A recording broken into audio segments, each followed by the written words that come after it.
I'm Ethan.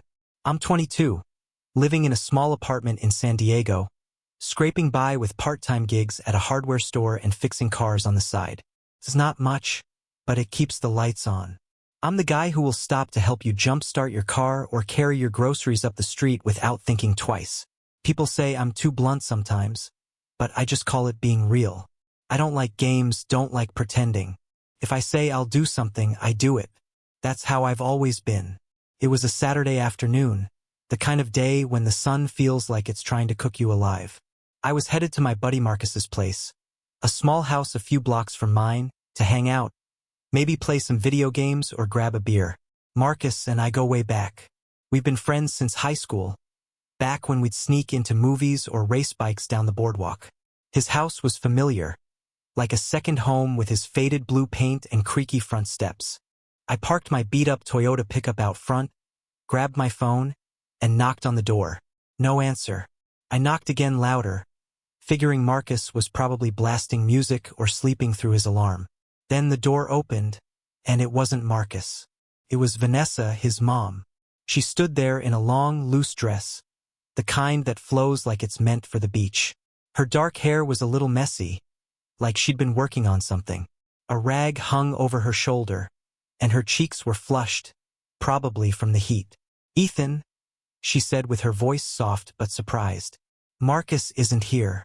He's at the gym." "Oh," I said, scratching the back of my neck. "Didn't know. I'll just come back later." I turned to go, but she stepped forward, brushing a strand of hair from her face. Vanessa was 43. I knew that from Marcus, but she didn't look it. Not in a trying too hard way, just naturally striking. Her eyes were warm, but carried a quiet weight, like she'd seen more than she let on. I'd always thought she was beautiful, even when I was a kid, but I never let myself think too hard about it. She was Marcus's mom after all. "No, come in," she said, her voice a little hesitant. "It's too hot out there. You can wait if you want. Marcus should be back soon." She stepped aside, holding the door. I nodded, feeling a little out of place, but not wanting to be rude. Inside the house smelled like lemon cleaner and old wood. The living room was tidy with a couch, a coffee table, and a few framed photos of Marcus as a kid. Vanessa led me to the kitchen, gesturing to a chair. "I was just cleaning," she said, almost apologizing. "The upstairs window's stuck and it's driving me crazy." I glanced at her, noticing the faint frustration in her voice. "Stuck how?" I asked, leaning against the counter. "Like won't open, won't budge," she said, tossing the rag onto the table. "I've been at it for an hour. It's probably older than me." She smiled a small, tired smile, and I caught myself staring a second too long. Cleared my throat. "Want me to take a look?" I asked. I'm pretty good with fixing stuff. It was true. I'd spent enough time tinkering with cars and tools at the hardware store to handle a stubborn window. She hesitated, then nodded. "If you don't mind, it's upstairs." I followed her, the stairs creaking under my sneakers. The hallway was narrow-lined with more photos. Marcus at graduation. A younger Vanessa with a man I knew was her ex-husband, long gone after their divorce. She led me to a small room, probably a guest bedroom with a ladder propped against the wall, and a window half covered in smudge cleaner. The frame looked warped, the kind of thing that happens when a house settles too long. "It's this one," she said, climbing onto a chair to reach the latch. Her dress swayed as she stretched, and I noticed how it caught the light, soft and thin. I shook my head, focusing, and climbed onto another chair beside her. "Let's push together," I said, gripping the frame. "On 3, 1, 2. Before I could say 3, a gust of wind roared through the open window downstairs, rattling the house. Vanessa's dress billowed up the fabric, catching the air like a seal. She gasped, grabbing at it, but the chair wobbled under her. "Oh no," she said, her voice sharp with panic, and she tipped backward. I lunged, dropping the window, and caught her around the waist. My foot slipped, and we both went down, crashing onto the hardwood floor in a tangle of limbs. I landed on my back, Vanessa half on top of me, her dress still twisted around her legs. One hem caught on my knee. Her hair fell across my face, smelling faintly of lavender, and her hands pressed against my chest as she tried to steady herself. My arms were still around her, and for a second, neither of us moved. Her face was inches from mine, her cheeks flushed bright red, her eyes wide with shock. I could feel her breath quick and warm, and my heart was pounding so loud, I was sure she could hear it. "I'm so sorry," I stammered, my voice cracking like I was 15 again. I didn't mean to. I tried to shift to untangle us, but her dress was still caught, and every move felt awkward. Too close. She didn't say anything, just pushed herself up, her hands shaking slightly. Her face was still red, and she avoided my eyes, smoothing her dress with quick, nervous movements. "It's okay," she said, her voice barely above a whisper. "It was the wind." She stood brushing her hair back, and I scrambled to my feet, my face burning. The room felt too small, the air too thick. I wanted to bolt to pretend this hadn't happened, but her eyes flicked to mine just for a second, and there was something there. Not anger, not embarrassment, but something softer, like she was seeing me for the first time. I opened my mouth to apologize again, but she cut me off. "Stay, Izzy," she said, her voice steadier now. "It's hot out. I'll get you something cold." She turned toward the door, her dress swaying again, and I caught myself staring at the way it moved, the way she moved. I sat down on the chair, my hands gripping my knees, trying to calm the chaos in my head. My heart was still racing, not just from the fall, but from the way she looked at me, the way her hands had pressed against me, the way the moment had felt like something I couldn't explain. I wasn't supposed to feel this way. She was Marcus's mom, older, out of my league, someone who'd always been a background figure in my life. But sitting there in that quiet house with the wind still rattling the windows, I couldn't shake the image of her eyes, her flushed cheeks, the weight of her against me. Something had started, and I didn't know what it was, but I knew I wasn't ready to walk away. I sat in the kitchen, my hands still gripping my knees, trying to shake off the image of Vanessa's dress tangled around my leg, her face inches from mine. The hardwood floor upstairs felt burned into my back like the moment had left a mark I couldn't see. The house was quiet, except for the faint hum of the AC and the occasional creak of the wall settling in the San Diego heat. I kept replaying it. Her flushed cheeks, her quick breaths, the way her eyes had locked onto mine for that one endless second. I told myself to get a grip. She was Marcus's mom. This wasn't supposed to happen. The door to the hallway opened and Vanessa walked back in wearing a different dress. Now longer, darker, more modest, like she'd chosen it to avoid another incident. Her hair was still a little messy, but pulled back into a loose bun. She carried a tray with 2 glasses of iced water, condensation dripping down the sides. "Sorry about that," she said, setting the tray on the table. Her voice was light, but there was a slight catch in it, like she was trying to smooth over the awkwardness. "The wind's been wild today." "Yeah," I said, my voice rougher than I meant. "No worries." I took a glass, the cold biting my palm, and drank too fast, hoping it had cooled the heat in my face. She sat across from me, her fingers tracing the rim of her glass. And for a moment we just sat there, the silence thick but not uncomfortable. I wanted to say something, anything to break it, but my brain was still stuck on the fall and how close we'd been. Vanessa looked up, catching my eye, and smiled a small, real smile that made my chest tighten. "It's not the first time a man's seen under my dress," she said, her tone teasing but soft. "But it's been after a while since it made me blush." She laughed just a little and looked down at her glass like she was surprised she'd said it out loud. I froze my glass halfway to my mouth. My face burned and I coughed, trying to play it off. I didn't mean to. "God, I'm sorry," I stammered, feeling like an idiot. But her words hung there warm and unguarded, like she was letting me see a piece of her she usually kept hidden. I wasn't sure how to respond, so I just nodded, taking another sip to cover the fact that my heart was racing again. She stood picking up her glass and headed toward the back door. "Come on," she said, glancing over her shoulder. "It's cooler in the yard then." I followed her outside, the sun, still blazing, but softened by the shade of a big oak tree. The backyard was small but neat, with a wooden bench, a few potted plants, and a string of fairy lights that probably looked nice at night. She sat on the bench, motioning for me to join her. I did, keeping a safe distance, my hands stuffed in my pockets. We sipped our water, the ice clinking, and talked about nothing. Marcus's gym obsession, the heat wave, the neighbor's dog that never stopped barking. It was easy, almost too easy, like we were both trying to pretend the upstairs moment hadn't happened. But every time her eyes met mine, I felt it again. That pull like a current I didn't know how to swim against. Vanessa stood to head back inside, probably to get more water, when her glass slipped from her hand. It hit the ground, not breaking but spilling water across the grass. "Oh, damn it," she muttered, crouching to pick it up. I knelt at the same time, grabbing a napkin from the tray to wipe the mess. Our heads were close, too close, and when she looked up, her face was inches from mine. Her breath caught her eyes, those warm, heavy eyes locked onto me. There was something different in them. Not embarrassment, but something deeper, like a question she wasn't sure she wanted to ask. I froze, the napkin crumpled in my hand.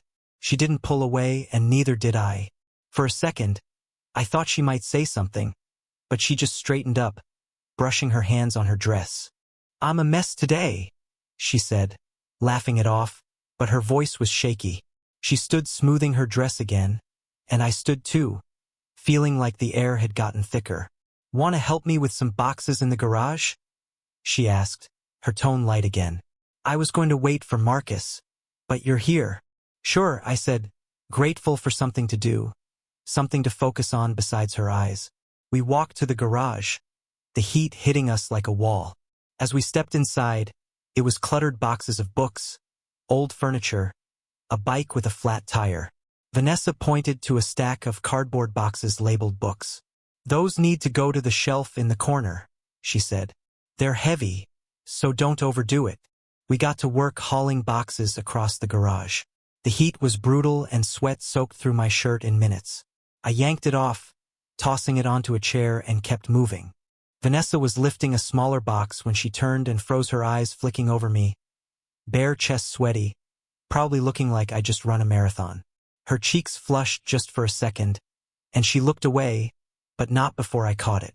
She didn't say anything, just kept working, but I could feel her glancing at me when she thought I wasn't looking. We moved in silence for a bit. The only sounds are breathing and the scrape of boxes on the concrete floor. I tried to focus on the work, but my mind kept drifting to her. The way her dress moved when she bent down, the way her fingers brushed against the box, the way she didn't seem to mind the heat as much as I did. I was starting to think I was losing it, reading too much into every look, every moment. Then it happened again. Vanessa stepped over a box, her foot catching on a stray flap of cardboard. She stumbled, her arms flailing, and I dropped the box I was carrying to catch her. My hands landed on her hips, steadying her, and she gripped my arms to keep from falling. We stood there, her body pressed close, my fingers firm against the curve of her waist. Her dress was soft under my hands, and I could feel the warmth of her skin through it. She didn't pull away, just looked up at me, her eyes wide, but not scared, searching like she was trying to figure out what this was. Neither of us spoke. The garage was stifling the air, thick with dust and heat. But all I could think about was how close she was, how her hands felt on my arms. Slowly, she stepped back, her fingers sliding away, but her eyes stayed on mine for a long moment. "Come inside," she said, her voice low, almost a whisper. "It's too hot in here." I nodded, my throat tight, and followed her back to the house. My shirt was still in the garage, but I didn't care. My heart was pounding again, not from the heat, but from the way she looked at me. The way her words felt like they meant more than they should. We stepped into the kitchen, the cool air hitting my skin, and I stood there unsure what to do next, knowing only that something had shifted, and there was no going back to the way things were before. The kitchen felt smaller than it had an hour ago. The air cooler but heavier, like it was holding its breath. I stood by the counter, still shirtless, from the garage, my skin sticky with sweat despite the AC. Vanessa moved to the sink, filling a glass with water from a pitcher. Her movements deliberate, like she was trying to keep things normal. I could still feel the ghost of her hips under my hands, the way her eyes had locked onto mine when I caught her in the garage. My pulse hadn't slowed since, and I wasn't sure it would. She handed me the glass, her fingers brushing mine for a split second. "Here," she said, her voice soft but steady. "You look like you need it." I took it, muttering a thanks, and drank. The cold water did nothing to quiet the noise in my head. I kept thinking about the fall upstairs, the moment in the garage, the way her dress had moved in the breeze. She was Marcus's mom, for God's sake. I wasn't supposed to feel this way, but I did, and it was like trying to outrun a wave. Vanessa leaned against the counter, sipping her own water, her eyes flicking to me and then away. The silence stretched, not awkward, but charged, like we both knew something was coming but weren't sure how to get there. Then, out of nowhere, she set her glass down and looked at me, her gaze direct, almost piercing. "Do you find me attractive, Ethan?" she asked, her voice calm, but carrying a weight that made my stomach drop. I froze the glass halfway to my mouth. My face burned, and I opened my mouth to say something, anything, but nothing came out. I wasn't ready for that, not for her to just lay it out like that. I stammered here, setting the glass down too hard, water sloshing onto the counter. I mean, she didn't push, just watch me. Her eyes soft but unyielding. "I'm not fishing," she said, her voice quieter now, almost vulnerable. "I just want to hear the truth from someone who's not pretending." She looked down, her fingers tracing the edge of the counter, and for the first time, I saw a crack in her usual calm, a hint of the loneliness. She carried the kind you don't notice unless you're looking close. I swallowed, my throat tight. I could have dodged it, made a joke, changed the subject. But something about the way she looked, the way she'd asked, made me want to be honest, even if it scared me. "I do," I said, my voice low, almost a whisper. "I have, actually." The words felt like they'd been pulled out of me raw and too real. I looked at her, waiting for her to laugh it off or shut me down, but she didn't. She exhaled a small shaky breath and leaned back against the counter, her eyes fixed on the floor. "Marcus's dad never looked at me that way," she said, her voice barely above a whisper. "Not even when I was 30. There was no self-pity in her tone, just a quiet truth, like she was letting me see a piece of her she'd kept locked away.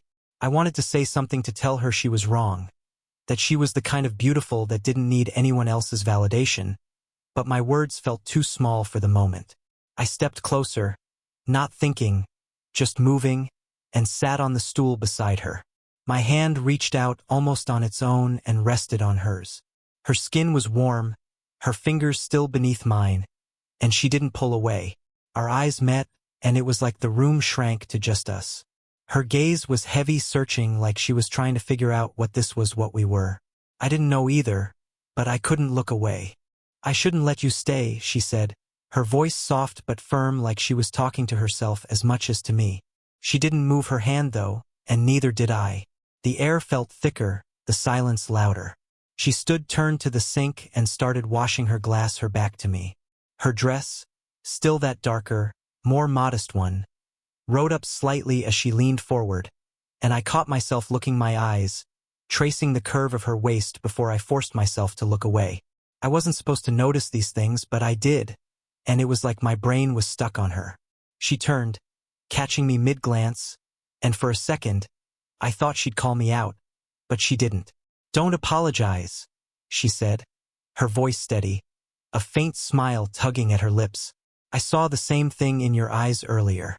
Her words hit like a spark, lighting something in me I hadn't realized was there. She wasn't angry, wasn't embarrassed. She was just seeing me the way I was seeing her. I stood, my heart pounding, not sure what to do with myself. The kitchen felt too small, too warm, like the walls were closing in. Vanessa set the glass down, dried her hands on a towel, and stepped closer. Not close enough to touch, but close enough that I could smell the faint lavender in her hair. The same scent from when we'd fallen upstairs. "Nothing has to happen, Ethan," she said, her voice low, her eyes locked on mine. "But it already feels like something has." I nodded, my throat too tight to speak. She was right. Something had shifted. Maybe when we fell, maybe in the garage, maybe right now. I didn't know what it was. But it wasn't nothing. It was heavy, real, like the weight of her hand under mine, like the way her eyes didn't waver. I wanted to say something, to tell her I didn't want to leave, that I didn't care, that she was Marcus's mom or older or anything else. But the words wouldn't come, and all I could do was stand there caught in the pull of her. She stepped back, breaking the moment, and grabbed the picture from the counter. "More water?" she asked, her tone lighter, like she was trying to pull us back to normal. I nodded, sitting back down, my hands fidgeting. The silence wasn't awkward, but it was full, like we were both holding on to something we weren't ready to name. I thought about Marcus, about how he'd laugh if he knew I was sitting here, my head spinning over his mom. I thought about Vanessa's ex, the guy who'd let her go, who hadn't seen her the way I did now. I thought about the wind, the way it had blown through that window and changed everything in a second. She wasn't just Marcus's mom anymore. Not to me. She was Vanessa, warm, real, carrying a quiet strength I hadn't noticed until today. I took the glass. She handed me, our fingers brushing again, and I felt it, the same current from before. The one that made my chest tight and my thoughts blurry. We didn't say anything else. Just sat there sipping water, the hum of the AC filling the space. But it wasn't just water, wasn't just a kitchen. It was the start of something. And even if I didn't know what I knew, I wasn't ready to walk away from it. I stood in Vanessa's kitchen, the glass of water still in my hand, the weight of her words hanging between us. "Nothing has to happen, Ethan. But it already feels like something has." Her voice echoed in my head, soft but heavy, like a door left cracked open, daring me to step through. The air was thick, hum of the AC barely cutting through the silence. My heart was still racing, not just from her question, "Do you find me attractive?" or my clumsy admission, but from the way she looked at me, like she saw something real in me, something I wasn't even sure I saw in myself. I set the glass down, my hands restless, and glanced at my phone on the counter. "I should probably go," I said, my voice rough, like I was trying to convince myself. Marcus might be back soon. It was an excuse, a way to step back from whatever this was before I got in too deep.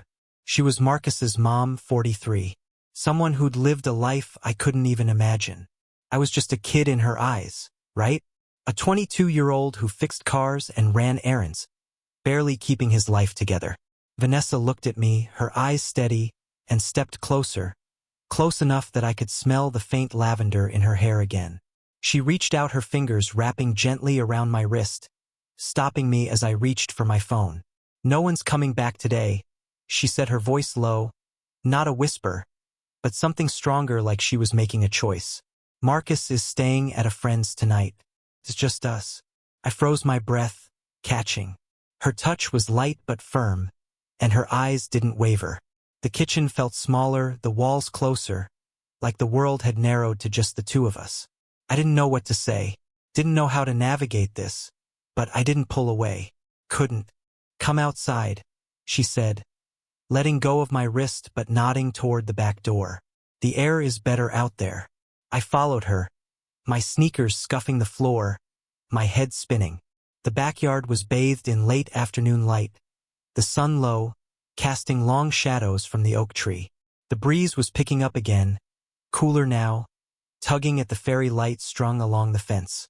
Vanessa stood near the bench, her dress, the deep blue one, now still modest, but softer in the wind, swaying gently. Her hair, loose from its bun, caught the light strands dancing across her shoulders. She looked like she belonged there, like the wind was part of her, and I couldn't take my eyes off her. We didn't sit this time, just stood a few feet apart, the grass soft underfoot. The silence wasn't awkward, but it was full, like we were both waiting for something to break. She turned to me, her face half lit by the sun, and her eyes held mine, searching like they had in the kitchen. "Would you kiss me if I asked?" she said, her voice steady, but soft, like she was testing the air between us. My heart stopped, then started again faster. I opened my mouth, but no words came. I wasn't sure if she was serious, if this was another moment, like the fall or the garage, something we could laugh off later. But her eyes weren't laughing. They were open, vulnerable, like she was letting me see her in a way she hadn't before. I swallowed my throat tight and nodded just once. "Yeah," I said, my voice barely audible. "I would." She stepped closer, so close I could feel the warmth of her, the faint brush of her dress against my jeans. She didn't say anything else, just tilted her head slightly, her lips parting. I leaned in slow like I was moving through water, afraid I'd ruin it. Our lips met soft at first, tentative, like we were both surprised it was happening. Then it deepened, not rushed, but steady like a long breath we'd both been holding. Her hand came up, resting lightly on my neck, her fingers warm against my skin. I slid my arm around her waist, pulling her closer, feeling the curve of her against me. The wind picked up, tugging at us, but we didn't move. It was just her, me, and the quiet certainty of that moment. When we pulled back, her eyes were still on mine, her cheeks flushed, but not embarrassed. She didn't smile, didn't laugh it off. She just stood there, her hands still on my neck, mine still on her waist. The world felt different, like the ground had shifted under us. I wanted to say something to make sense of it, but all I could think was how right it felt, how I didn't want it to end. "Vanessa." I started, my voice rough, but she shook her head just slightly, like she didn't need words. Her fingers slid down to my chest, resting there, and I covered her hand with mine, feeling her pulse under my palm. The wind rustled the leaves above the fairy lights swaying. And for a moment it was like we were the only two people in the world. "We can stop now," she said, her voice low, almost a whisper. "Or we don't, but if we don't, we can't go back." Her eyes searched mine, not scared, but serious, like she was giving me an out, a chance to walk away before this became something bigger. I didn't hesitate. "Then I don't want to go back," I said, the words coming out before I could overthink them. They felt true, truer than anything I'd said in a long time. I didn't know what this was, didn't know how it would work or what it meant for me, for her, for Marcus, but I knew I meant it. She nodded, a small smile breaking through, not wide, but real, like she'd been waiting to hear it. She stepped back, her hands slipping from mine, but the distance didn't feel like a wall. It felt like a promise, like we were giving each other space to breathe, but not letting go. "Come inside," she said, turning toward the house, her dress catching the wind again. "It's getting chilly." I followed her, my heart still pounding, my head a mess of thoughts I couldn't sort out. The kitchen was the same counter, same glasses, same hum of the AC, but it felt different now, like we'd crossed a line and we couldn't uncross. I didn't want to. I thought about Marcus, about how he'd react if he knew, about how I'd always seen Vanessa as his mom, someone untouchable, out of reach. But she wasn't that anymore. She was Vanessa, warm, real, someone who'd let me in, who'd kiss me like it meant something. We sat at the table, not touching, but close. The silence comfortable now. The wind rattled the windows, and I thought about that first gust upstairs. The one that had knocked us over started all of this. It wasn't just a kiss, wasn't just a moment. It was a beginning. And even if I didn't know where it led, I knew I wanted to find out. The late afternoon sun hung low, painting the backyard in shades of gold and orange. Vanessa and I sat on the wooden bench under the oak tree, its leaves rustling softly in the breeze. The fairy lights along the fence were starting to glow faint against the fading daylight. We hadn't said much since coming back inside after the kiss, after her words, "We can stop now or we don't. But if we don't, we can't go back." I'd meant what I said, that I didn't want to go back. But now, sitting here, the weight of it settled in. This wasn't just a moment. It was a choice, one we were still figuring out. Vanessa leaned against me, her head resting on my shoulder, her hair loose and spilling across my chest. The breeze caught a few strands, brushing them against my skin, and I could smell that faint lavender scent again, the one that had been there since we fell. My arm was around her, not tight, but steady, like I was anchoring us both. The air was cooler now, the heat of the day giving way to something softer. And for the first time in hours, I felt my pulse slow, like the world was giving us a moment to breathe. She shifted her hand, resting on mine, her fingers tracing small, absent circles on my knuckles. "When I was younger," she said, her voice low, almost lost in the wind. "I loved a boy. He was 19. I was 25. Everyone said it wouldn't work, that he was too young, too reckless. I didn't care." She paused, her eyes fixed on the horizon where the sun was sinking into a haze of pink. "They were right, though. He left. Said he needed to find himself. I spent years wondering if I'd been the reckless one." I stayed quiet, letting her words settle. I could feel the weight of them, the way they carried years of hurt, of questions she'd never answered. Her hand tightened slightly on mine, and I squeezed back just enough to let her know I was there. I didn't know what to say, didn't trust myself to say the right thing, but I wanted her to keep talking to let me in. "I don't tell people that," she said, turning her head to look at me. Her eyes were soft, but searching, like she was waiting for me to judge her. "Not even Marcus. It's not something you bring up over coffee." She smiled, a small sad curve of her lips, and I felt a pang in my chest. Not pity, but something deeper, like I was seeing her for the first time. "You don't have to hide it," I said, my voice rougher than I meant. "Not with me." I meant it more than I'd meant anything in a long time. She wasn't just Marcus's mom anymore. Wasn't just the woman who'd opened the door an hour ago. She was Vanessa, someone who'd lived, loved, lost, and still carried a quiet strength that made me want to be better, to be someone she could lean on. She looked at me, her eyes holding mine, and nodded. "You're not just Marcus's friend anymore," she said, her voice barely above a whisper. "Are you okay with that?" The question hung there, heavy but gentle, like she was giving me another chance to walk away. I didn't hesitate. I was never just that. I said, my voice steady now. "Not to me." The words felt like a confession, like I was admitting something I'd known since the moment we fell upstairs, since her dress caught on my leg and her eyes locked onto mine. I'd always seen her, even when I told myself I shouldn't. She wasn't just a figure in the background of Marcus's life. She was real here now, and I didn't want to let go. Her smile widened. Not big, but real. The kind that reached her eyes. She leaned closer, her head resting back on my shoulder, and we sat there, the wind wrapping around us like it was part of the moment. My hand found hers again, our fingers lacing together. And for the first time, I didn't feel like I was chasing something I couldn't name. It was just us in this backyard under this sky, and it was enough. Then her phone buzzed, a sharp vibration cutting through the quiet. She pulled it from her pocket, glanced at the screen. Marcus's name lit up and my stomach twisted. Reality came rushing back. Marcus, my best friend, the guy who trusted me to come over to hang out, not to whatever this was.